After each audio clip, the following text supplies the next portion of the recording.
Et la Bible dit, tous ces dix vierges, toutes ces femmes, attendant leur mari, mais quelque chose est arrivé. Pendant qu'ils somnolaient, quelqu'un a crié à une grande à voix forte. Quelqu'un a dit ceci, et c'était au milieu de la nuit. Pendant que tout était dans la confusion, c'est pendant ce moment-là, quelqu'un a crié. Il a dit ceci, réveillez-vous, l'époux est là. Qui est cet homme qui a crié? Vous s'abonnez à Eromas. Eromas TV. Vous s'abonnez à Eromas. Vous s'abonnez à Eromas. Eromas TV est un canal moko. Ngaye mututo tala osepila. Canal moko. Cellula kitokos boko tala. Vous s'abonnez. Vous s'abonnez, c'est obligatoire, faut s'abonner. Eromas TV. Vous s'abonnez à Eromas. Vous s'abonner à Eromas. Eromas TV est un canal moko. Ngaye mututo tala osepila. Canal moko. Cellula kitokos boko tala. Vous s'abonner. Vous s'abonner, c'est obligatoire, faut s'abonner. Si on peut s'élever. Et nous lisons Matthieu chapitre 25. Je vais lire le verset 10e. Chapitre 25, verset 10. Matthieu chapitre 25, verset 10. Je lis au nom du Seigneur Jésus. Amen. Pendant qu'elles allaient en acheter, l'époux arriva.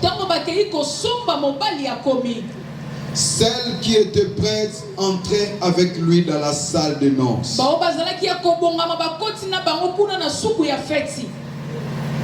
Et la porte fut fermée. Et la porte fut fermée. On peut s'asseoir.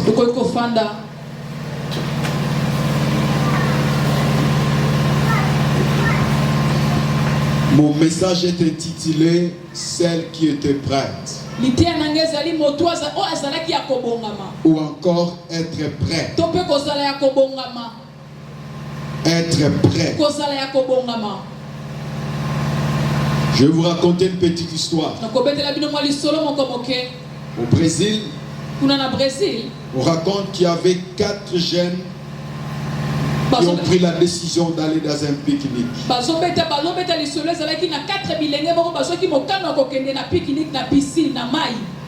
Des garçons et 2 jeunes filles. Ces jeunes, leurs parents ne leur avaient pas autorisé d'aller dans ces pique-niques. Je le lis dans un ouvrage. Les 2 garçons sont allés prendre les 2 jeunes filles. Ils sont entrés dans une voiture. Ils sont allés dans un endroit où tout leur était permis. Et après cette réjouissance, après avoir mangé, puis ils se sont réjouis. Ils étaient dans l'eau. Ils se sont baignés. Au moment où ils rentraient, leur véhicule a percuté un arbre. Ils sont tous morts. Ce jeune homme, quand il partait encore, il ne savait pas que c'était les derniers instants de leur vie. Personne ne le savait. Quelques minutes avant que leur voiture connaisse l'accident, ils étaient dans la joie. Mais elles ne savaient pas que c'était les derniers instants de leur vie. C'était les dernières minutes de leur vie. Vous savez, mes frères, Dans l'histoire de l'humanité, on ne joue pas tout le temps. Salomon a dit qu'il y a un temps pour manger. Il y a un temps pour cesser de manger. Il y a un temps pour rire. Il y a un temps pour cesser de rire. Chaque chose a son temps. Et sur la terre, chaque être humain a commencé quelque part dans une maternité. Et tout ce qui commence termine un jour. Parce que tu as commencé, tu termineras aussi. Il n'y a que Dieu qui ne termine pas. Parce que Dieu n'a pas de commencement. Tout ce qui a un début a aussi une fin. Être prêt. Dans cette partie de la Bible que je vais de lire, on nous raconte une histoire que vous connaissez. Dans cette histoire, on nous parle de 10 personnes. 5 étaient intelligentes et sages devant Dieu. C'est-à-dire, elles savaient pourquoi ils sont sur la terre. Elles savaient pourquoi ils sont nés. Il y a beaucoup de personnes qui ne savent pas pourquoi ils sont sur la terre. Ils ne savent pas pourquoi ils vont passer sur cette terre. Nous venons de l'éternité. Nous passons de la terre. Et après la terre, nous irons vers l'éternité. Mais chaque étape de la vie doit être prise au sérieux. Parce que ça ne se reprendra plus. Le 5 qui était sage, ils savaient pourquoi ils sont sur la terre. Il y a des gens, mes frères, qui vivent comme ils veulent parce qu'ils ne savent pas pourquoi ils sont là. Jésus savait pourquoi il était né.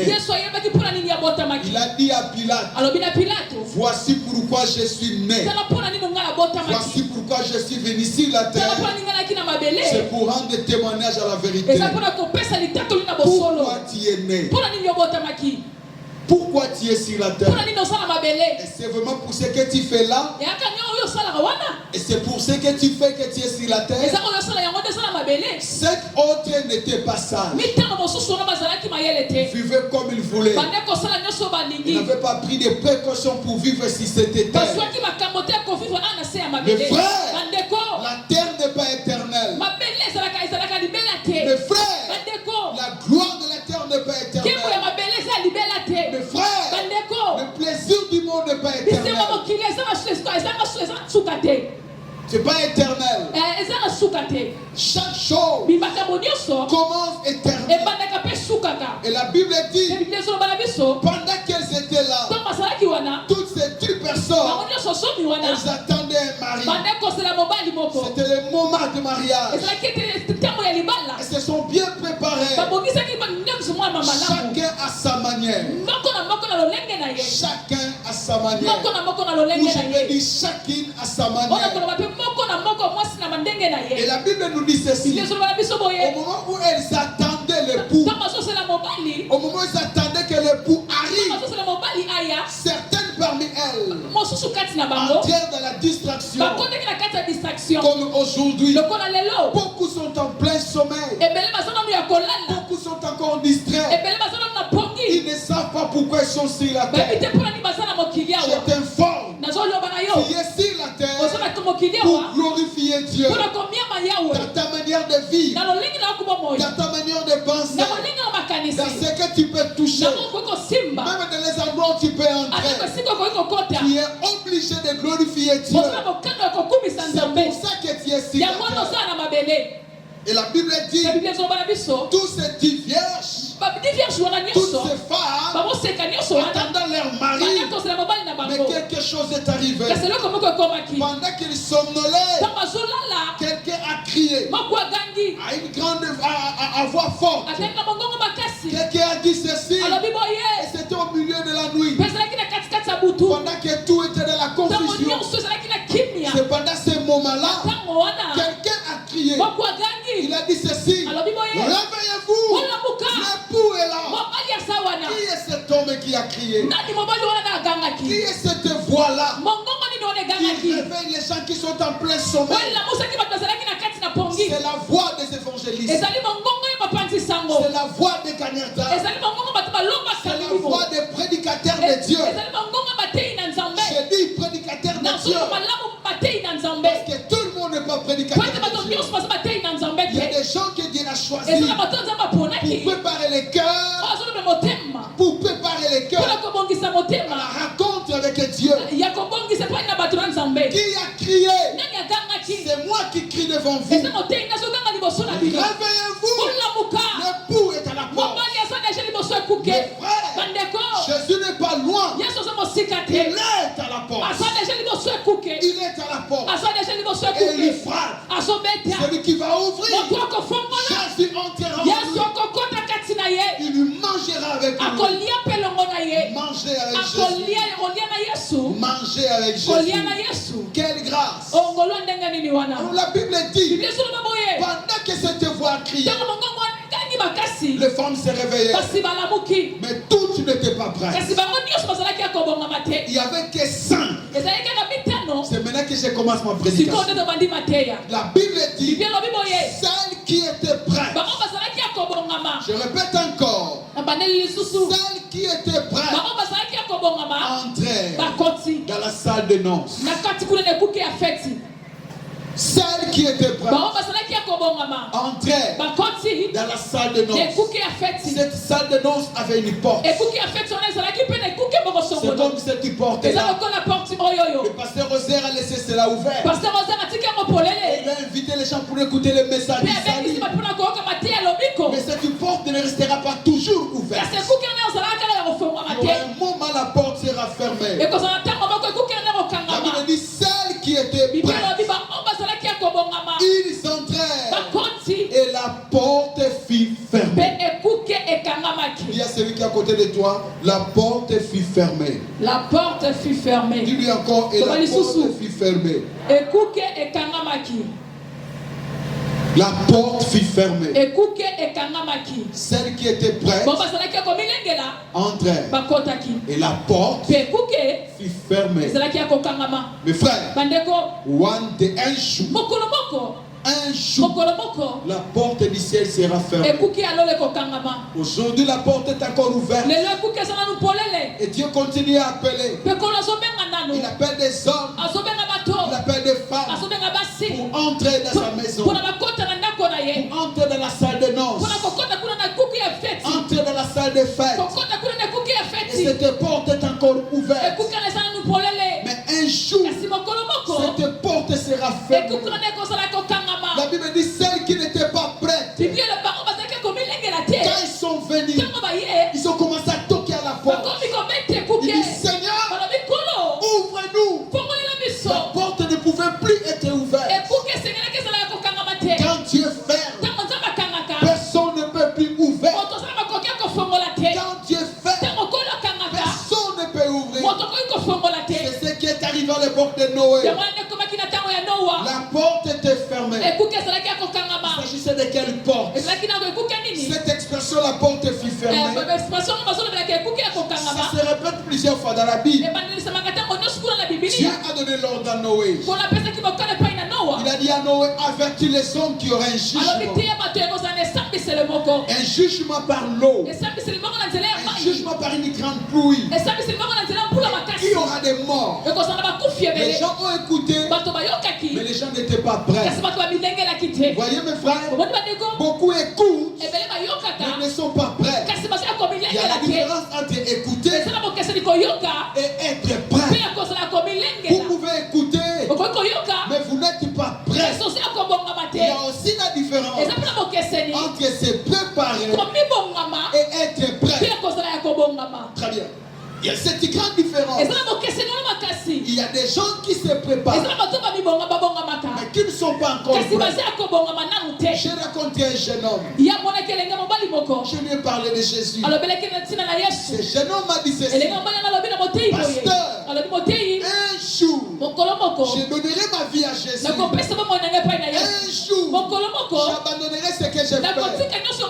Je suis en train de me préparer pour ça. Prépare-toi. si tu n'es pas prêt, tu n'iras pas au ciel.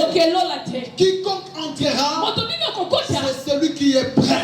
La Bible dit ceci. Dieu a donné l'ordre à Noé. Et Noé a commencé à parler. Tout le monde l'a écouté. Tous. Comme toi tu écoutes. Noé a dit, dans quelques jours, Dieu va détruire cette terre. Je vous dis la même chose. Tous les signes sont là. Tout ce que Jésus avait annoncé se sont accomplis. Il n'y a plus un autre signe qui n'est pas encore accompli.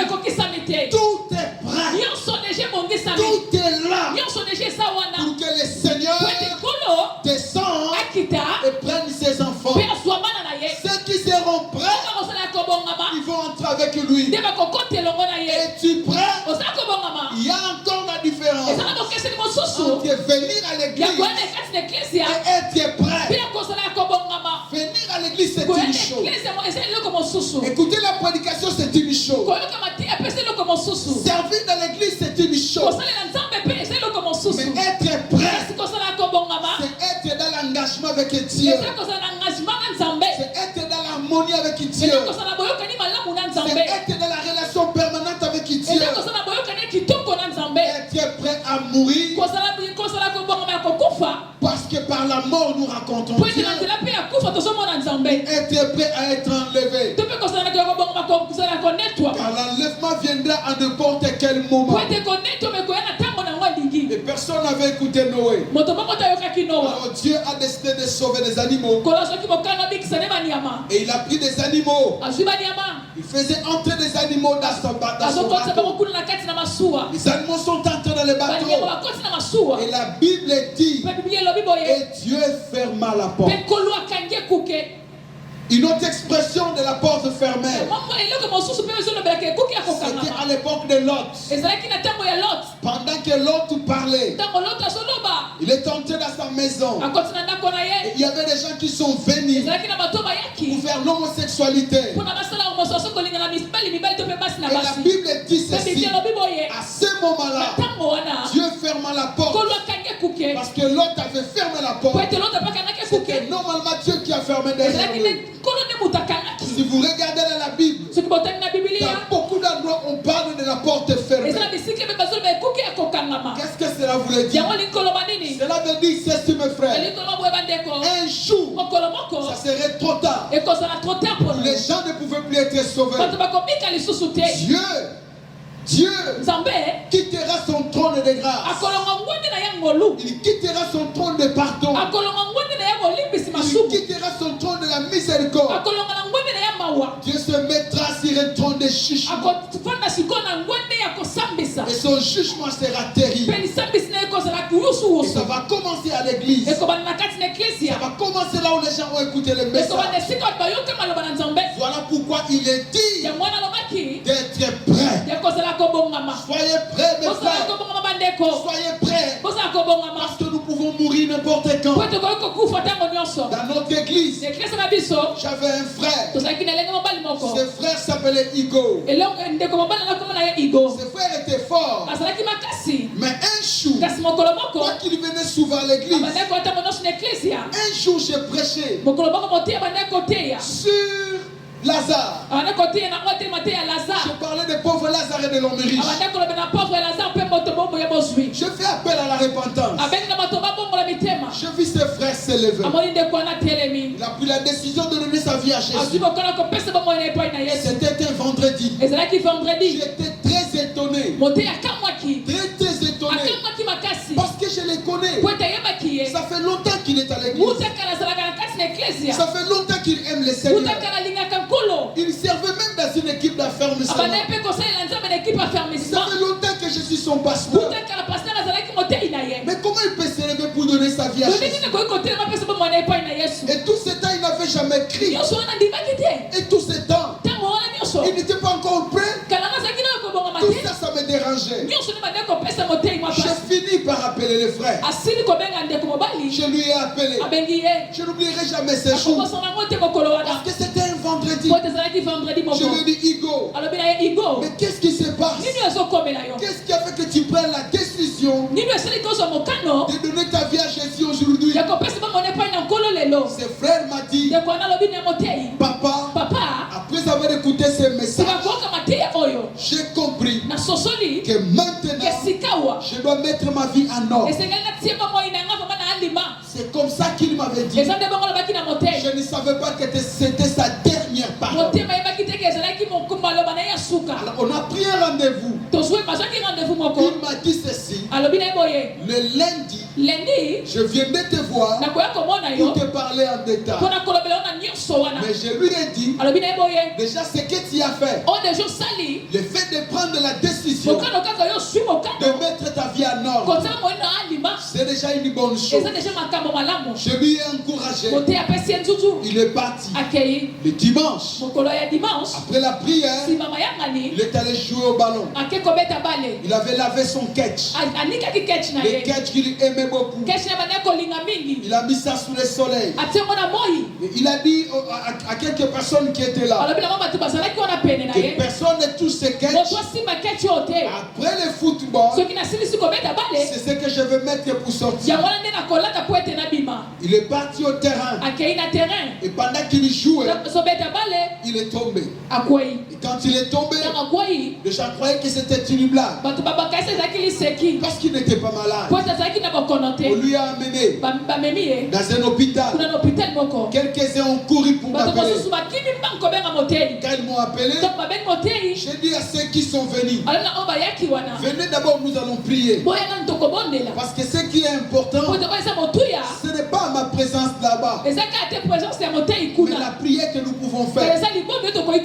Quand j'ai tenu des frères qui sont venus me voir et d'autres joueurs, et pendant qu'on priait, je vis dans une vision.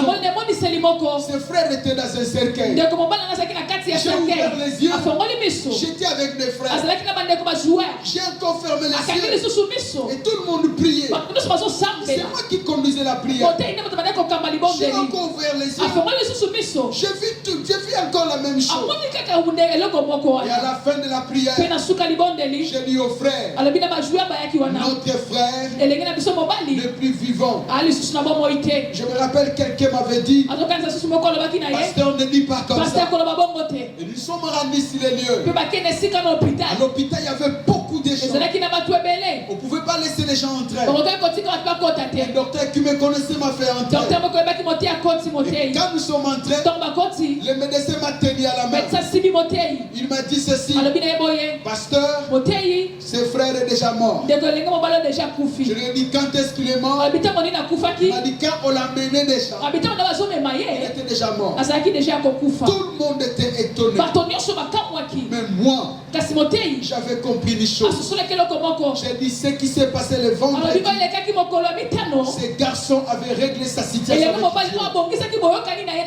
Mais moi, je ne savais pas que la parole qu'il m'avait dit, que papa, aujourd'hui, après avoir écouté ce message, j'ai pris la décision de mettre de l'ordre dans ma vie. C'était sa dernière parole. Soyons prêts. Sois prêt. Tu peux mourir n'importe quand. J'ai toujours dit à ma famille, je peux mourir n'importe quand. La mort m'est un gain. Je n'ai jamais eu peur de la mort. Vous savez pourquoi? La Bible dit dans Jean chapitre 11 verset 25. Jésus dit ceci, je suis la résurrection et la vie. Si quelqu'un croit en moi, vivra. Quand bien même il serait mort. C'est-à-dire la vie que Jésus me donne est plus puissante que la mort. C'est maintenant, mes frères, que chacun doit être prêt. Alors que la porte n'est pas encore fermée. Je vous ai parlé de Noé. Quand la porte fut fermée, les gens sous l'eau, il courait, nageait pour chercher à entrer dans la barque. La barque, c'est là où il y a le salut. C'est là où il y a le salut. Mais à l'intérieur, il y avait une famille. Une famille qui a crié. Une famille qui était prête. Celle qui était prête. En train avec lui. Celle qui était prête. Cette famille était prête. C'est possible d'être sauvé avec ta famille. C'est possible. C'est pour cela qu'il était dit. Crois au Seigneur Jésus. Il sera sauvé. Toi et ta famille. Ce qui veut dire, quand toi tu crois, le salut devient plus proche de ta famille qu'avant. Le salut devient plus proche. C'est maintenant qu'il faut croire avant que la porte soit fermée. Je vous dis un mot quand la fermeture de la porte sera là. Quand le Seigneur va fermer la porte, il s'agirait de quoi, mes frères? Ça serait la fin de toutes choses. Mais chacun de nous a sa propre fin. Ta fin, c'est quand est-ce que toi tu vas mourir. Ça c'est ta fin. Ou encore, quand nous serons enlevés, c'est la fin d'une race, la fin d'une génération, la fin d'un peuple. Chacun de nous a sa fin. Alors quand le Seigneur va fermer la porte, c'est le jugement qui interviendra. Chers frères, il y a des gens qui ont vu le jugement. Il y a des gens qui ont vu l'enfer. L'enfer existe. Le ciel aussi existe. Et le Seigneur veut nous sauver pour le ciel. Il veut que tu sois prêt pour ne pas manquer le ciel. Mais ceux qui ne seront pas prêts, même ils sont prêts pour venir à l'église. Même ils sont prêts pour chanter. Même ils sont prêts pour travailler dans l'église. Mais s'ils ne sont pas prêts pour Dieu, ils seront en enfer. L'enfer n'est pas une souffrance de 10 ans. Non. L'enfer n'est pas une souffrance de 100 ans. L'enfer, c'est la séparation éternelle avec Dieu. Éternelle. Donc tu ne verras plus jamais Dieu. Oh, Dieu est la source de vie. Quand tu es séparé de la source de vie, qui va sécher pour toujours. L'enfer existe. Le jugement de Dieu existe. Je l'ai vu dans la vision. Je vis des gens être jugés. Je vis des gens de toute âge. Je vis des vieillards. Je vis des enfants de 14 ans. Je les ai vus dans ma vision être jugés devant Dieu. Et certains étaient prêts. Et d'autres ne l'étaient pas. Et ceux qui étaient prêts furent sauvés. Et j'ai vu comment les gens se réjouissaient. Ils étaient tous habillés en blanc. Ils avaient une joie terrible. Ils s'embrassaient. Même s'ils s'embrassent une fille, ils s'appelaient tous frères. Ils s'embrassaient entre eux. Ils sautaient, disaient je suis sauvé. Je suis sauvé. J'ai vu des blancs. J'ai vu des Guinéens être sauvés parce qu'ils étaient prêts. J'ai vu des familles. Un homme avec sa femme et ses enfants. Ils furent tous sauvés. Ils étaient dans un bateau. Ils chantaient pour Jésus. Mais c'était une famille. Ils étaient sauvés. Où sera ta famille? Où seras-tu? J'avais vu ceux qui étaient dans la joie.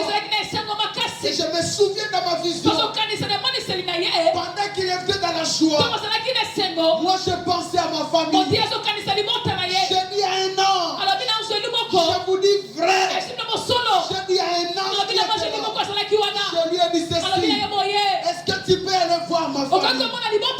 Tu peux aller voir ma femme? Tu peux aller voir mes enfants et leur dire d'être prêts,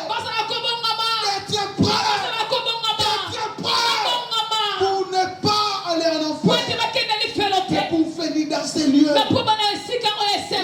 Une grande joie. Et pendant que je parlais à cet homme, un autre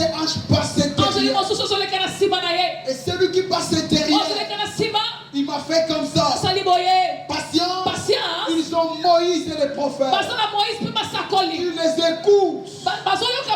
Ils ont Moïse et les prophètes. Tu les écoutes. Ils voulaient parler des prédicateurs qui sont sur la terre. Quand les prédicateurs parlent du salut, quand vous l'écoutez, vous serez sauvés, mes frères. Un jour, Dieu mettra fin à ces mots.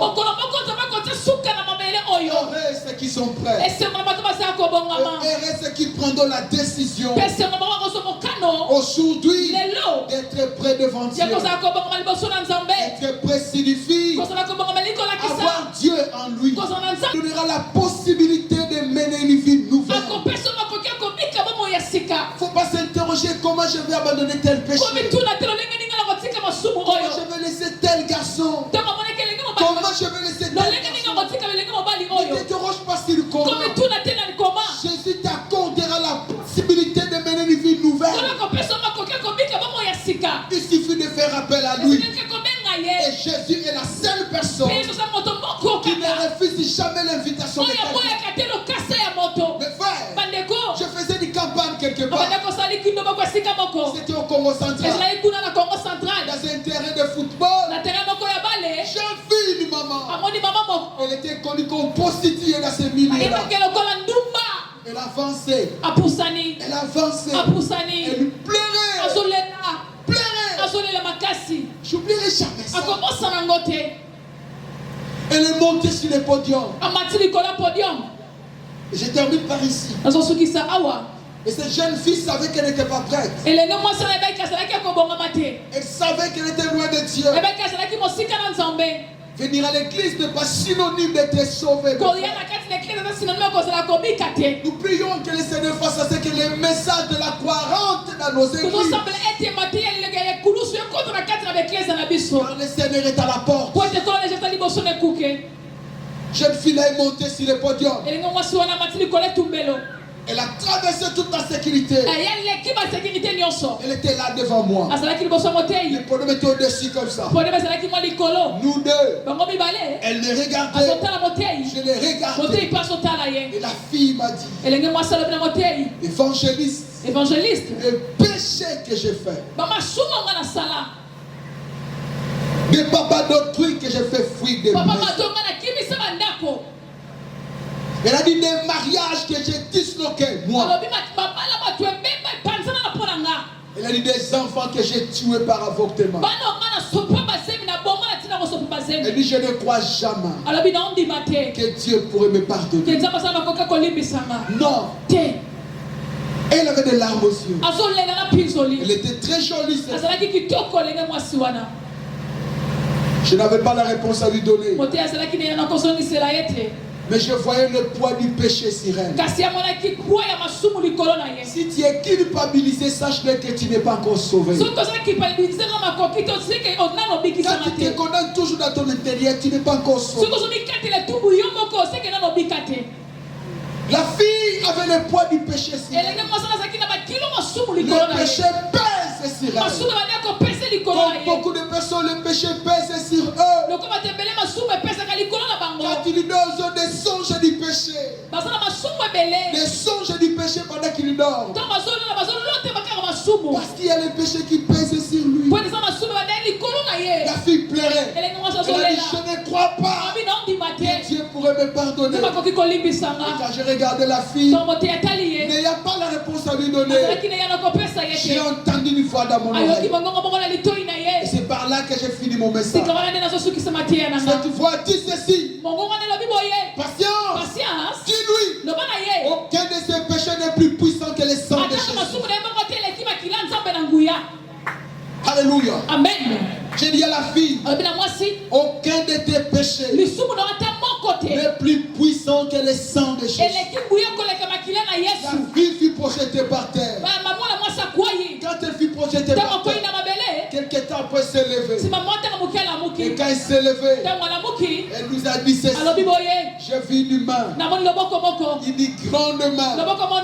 Et au milieu de cette main, il y avait une marque, comme une sorte de plaie. Là, il y avait le sang qui coulait. Le sang fraîche coulait de cette main.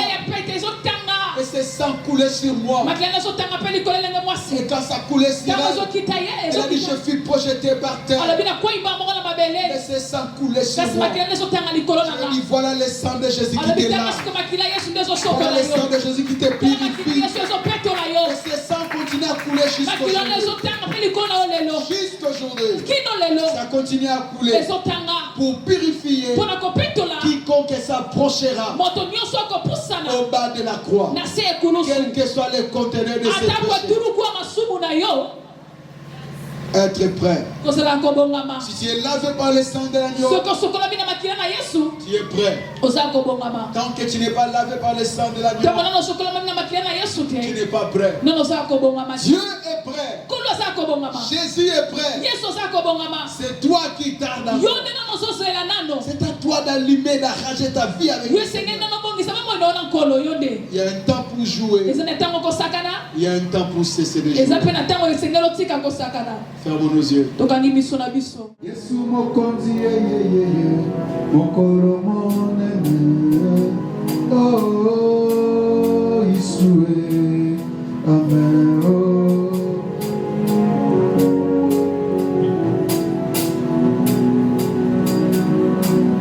Mokolo na suka, mokolo na somo, mokolo na suka, mokolo na mawa. Corona suka, mo corona pasi, yo kende na unze, wenze kozala teo, yo bima na zela, voiture kozala teo, yo kende na cité kokangama, o mo corona suka ye, mo corona mawa, biboso na Yesu. Bamingi komelare, oh Yesue,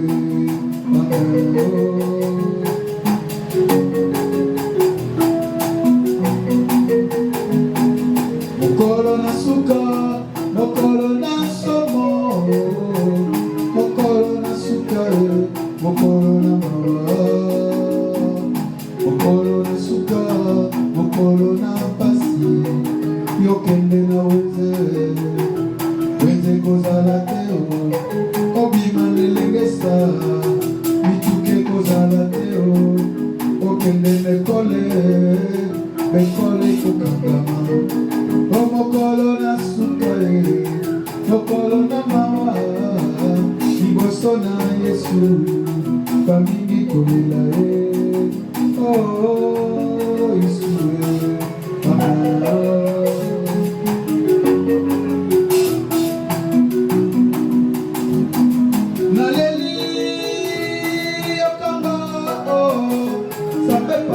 Kombo nanga na yokite naleli yokanga Zambe papa bandela lisusu pona yoka o Zambe nanga ndenge nini yokosa ninga o kolo nanga ndenge nini yokosa ninga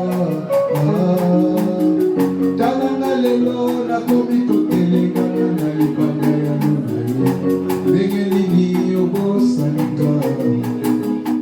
s'abonner na Eromas. Eromas TV. S'abonner na Eromas. S'abonner na Eromas. Eromas TV eza canal moko. Ngaye mututo tala osepila. Canal moko celular kitokos boko tala. S'abonner. S'abonner c'est obligatoire, faut s'abonner. Tolo toningaka Eromas TV. S'abonner na Eromas. S'abonner na Eromas. Eromas TV eza canal moko ngaye mututo tala osepila. Canal moko celular kitokos boko tala. S'abonner c'est obligatoire, faut s'abonner.